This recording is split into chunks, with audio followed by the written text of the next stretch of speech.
Welcome, I'm Michael, and this is Life Game Design, a philosophy and set of actionable frameworks that I've created into a Notion app to help you create a fulfilling life. This is my format of the blogcast where I read on my blog post and add any nuance I feel like within the format of a traditional podcast. So getting right into an antidote to cringe life gamification. This is not another low-level article telling you to add a leveling, XP, or reward system to your life to gamify it. Using these gamification techniques to force life to be like a game is why these systems don't work as well as you'd think. If you know anything about the hardcore gaming sphere and how much dedication, effort, and intensity they have, you would think that gamers who apply game techniques to life would be the highest performers in whatever they do. The reason why we don't see this is that they misunderstand the principle of game design. Gamers who use low order level thinking take game design elements and just like naive kids in school, they copy and paste the game designer's homework into their lives and expect to get top marks for all of their effort. Sometimes this works, but most of the time it's a flop because they don't understand why they are using those techniques. In the early stages, businesses trying to apply gamification without a framework made the same mistakes. They tried to copy game design techniques from games that truly engaged them, but found failure after using the same thing in their businesses. This was until Yukai Chao developed the Octalysis framework to map out exactly what human drivers of fulfillment each game design technique utilized. Using Octalysis to apply game design techniques, he skyrocketed the revenue these businesses were able to generate because their customers loved the process of using their apps. The techniques used were tailored to the needs of the business and were intentionally using different core drivers of human behavior. So now you know the crucial element life gamification is missing: a framework. Traditional life gamification is only optimized for fun, which is why it fails. Game developers don't optimize solely for fun, they optimize for fulfillment.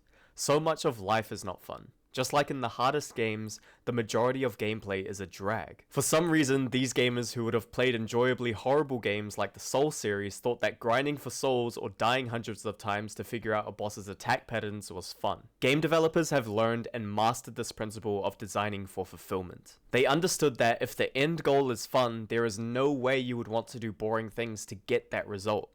But if the end goal is fulfillment, both in the end goal and during the process, gamers would do the most mundane, difficult, and rage-inducing things to get it. This is why traditionally gamifying your life ends up being cringe and fails as soon as you don't make a complicated leveling system or skill tree to follow. The antidote is understanding what the elements of fulfillment are to find the most meaningful things to you, and also how to apply fulfillment to every area of your life. The fulfillment you get from something like overcoming a challenge at work is different from the fulfillment of making a deeper connection with someone close to you. Think of the most fulfilling memories you've ever had. They are probably things that you'd work hard to get more of in life. The problem is that our first action in finding fulfillment is looking at people we admire on social media, watching them live out their most fulfilling activities, and convincing ourselves that if we do what they did to reach fulfillment, we would be fulfilled too. I want to break from the article to mention that the picture over here of Stephen Bartlett and Mo Gaudat, who are some of my favorite both authors and podcasters, is that I wanted to be like them, but I didn't actually want to be like them in such a nuanced way. I wanted the admiration that they had, the ability to change people's lives that they had. It wasn't necessarily a higher order concept thought of what was truly fulfilling to me that I admired from them. It was just the result that they got from the work that they put into something that was truly meaningful to them. Hopping back into the blogcast, how did we trick ourselves into thinking that we are carbon copies of the people we follow? At this point, I wish I had the easy job of linking you to the best book on describing and articulating fulfillment, but I quickly found that no one had made it. There are a plethora of books telling you how to be more successful or happy, but fulfillment doesn't require either of those things. On my 60th time of dying to the first boss in Demon Souls, I was far from happy, but I kept going.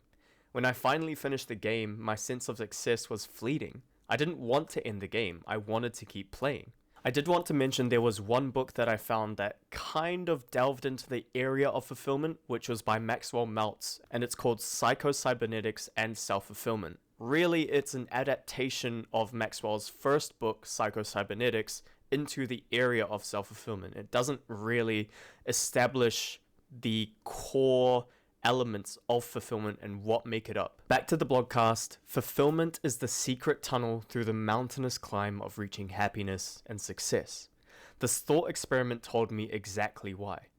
Think of a time when you were happy or successful but unfulfilled. For me, this is easy. That's like getting likes on social media for a photo that didn't really represented what I look like day to day. Now think of a time you were fulfilled but did not feel happy or successful.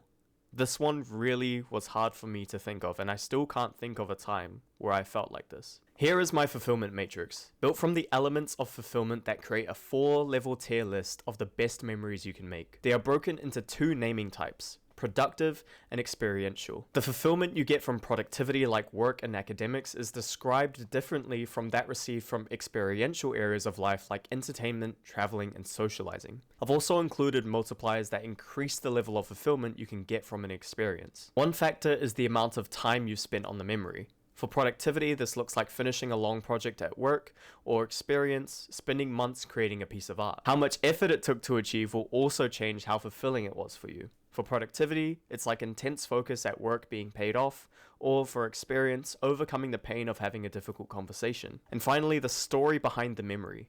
Serving someone whose life changed from your assistance, or finding deep meaning in a story you've read or watched. I wanted to mention that at the end of 2023, I did end of year podcasts with my friends, and I went through the special framework, which you'll see a bit later, but it codes the areas of life that we can find fulfillment in. And one of the biggest achievements that my brother-in-law listed in this within experience, which is entertainment and traveling and hobbies and things like that, is that he watched the movie called Bear, or the Netflix series called Bear, which is about the story of a chef who goes and takes over his parents' sandwich shop. And the message within that movie was so impactful to him that he listed it among so many other things that he's achieved at work. So when I thought about the deep meaning that you can find within a story, that's what came to mind for me. And also a personal one of mine is the anime series called Vinland Saga.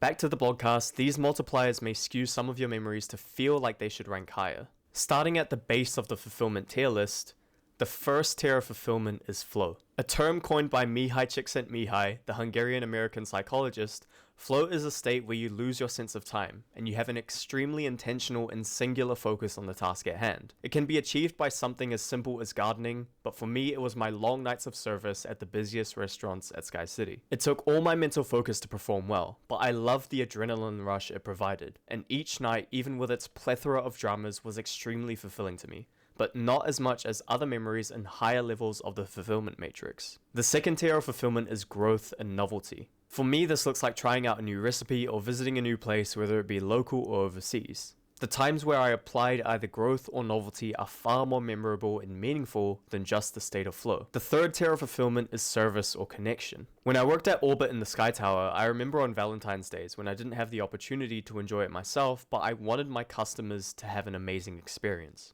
I worked harder and faster with the regular orders to make extra time to specially decorate the dessert plates with extra garnishes or heartful wishes decorated in chocolate sauce. The semi-open kitchen allowed me to see their reactions, and I especially remember when I made a plate of dessert for a surprise proposal.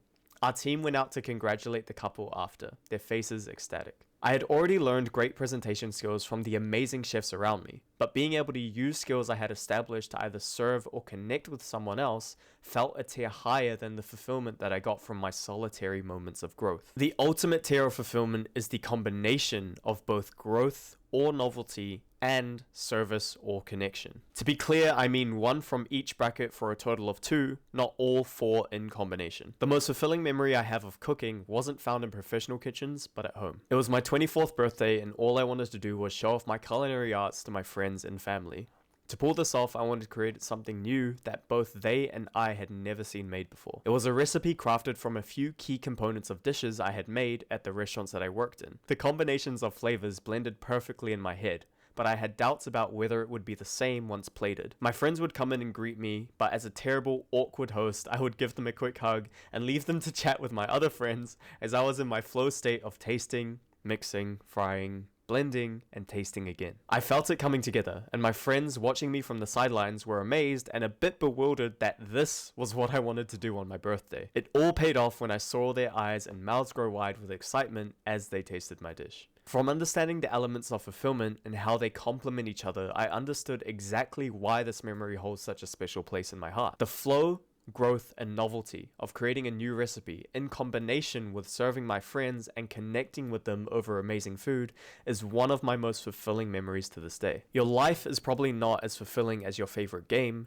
because you don't spend the time to make it fulfilling like game designers do. Secondly, you don't have a system to understand, organize, and optimize fulfillment in every area of your life. I can't force you to spend more time making your life fulfilling or tell you what specific activities will be fulfilling to you, but I want you to have the tools to design a life that you enjoy playing. Click the link below to access my Notion template that helps you understand, organize, and optimize fulfillment in every area of your life. If you want to see the template in action and see a way that you can intuitively understand all of these insane areas of life, you can watch my video where I did my yearly reflection on 2023. But that's all I wanted to say. Thank you so much for joining me for this blogcast, and I hope you design yourself a fulfilling day.